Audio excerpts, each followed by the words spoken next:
Cette bagnole, elle me fait n'importe quoi.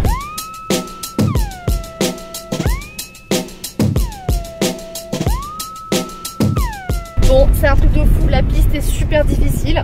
Il y a du sable mou du début à la fin, mais quand on dit mou, c'est 30, 40, 50 cm de sable.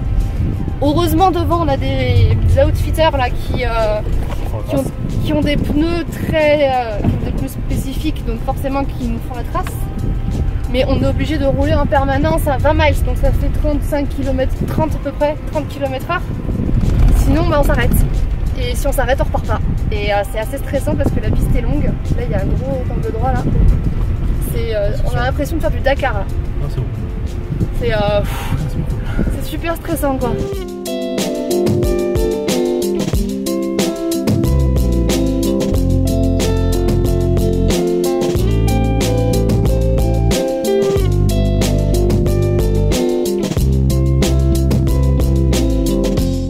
Alors nous voilà en vue de White Pocket.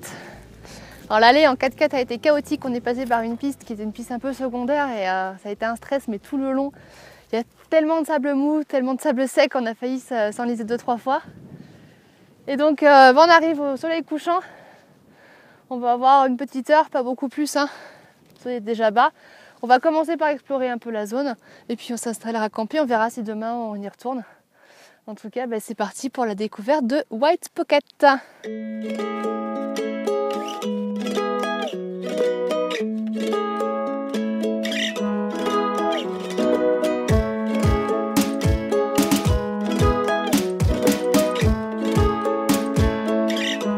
Alors, aujourd'hui j'ai l'impression que tout est sec, hein, ça fait longtemps qu'il n'a pas plu dans la région.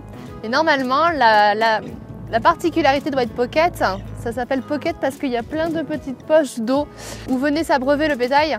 Et c'est ce qui faisait un peu le charme de l'endroit. J'ai l'impression qu'ici, on voit à peu près les poches. Et deuxième particularité, je suis étonnée du nombre de personnes qu'il y avait sur le parking. Il y avait peut-être 7 voitures. Mais l'endroit qui était inconnu encore en 2005 est de plus en plus fréquenté. Mais bon, en tout cas, on va aller découvrir ça un peu plus en détail. Les couleurs sont assez jolies là-bas. Ça te dit Flo, on y va? On va aller voir là-bas, ça a l'air sympa.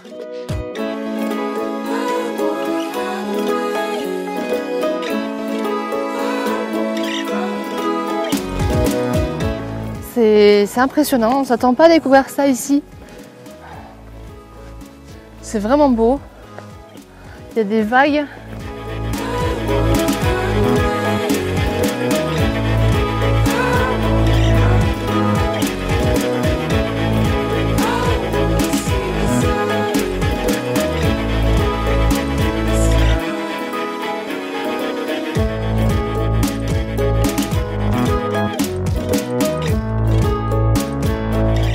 C'est comme si on était à The Wave. C'est de toute beauté, hein. C'est vraiment très très beau.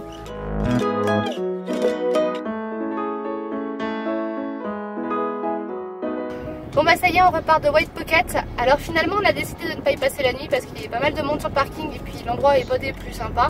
Et finalement on a eu aussi le temps de bien naviguer, découvrir la zone qui est exceptionnelle. C'est vraiment un truc de fou. Toutes ces couleurs, ces formes, ces vagues, c'est vraiment à voir quoi, c'est à découvrir. Et en tout cas on en a pris plein les yeux aujourd'hui entre Cottonwood Cove et White Pocket. Et maintenant le soleil décline bien là, donc on va essayer de remonter la route. On a vu un camping à Vermillon, on va essayer de le rejoindre. Donc du coup c'est reparti. Et puis en tout cas toutes les informations sur les sites qu'on a découverts aujourd'hui sont bien sûr à découvrir sur smarttrippers.com.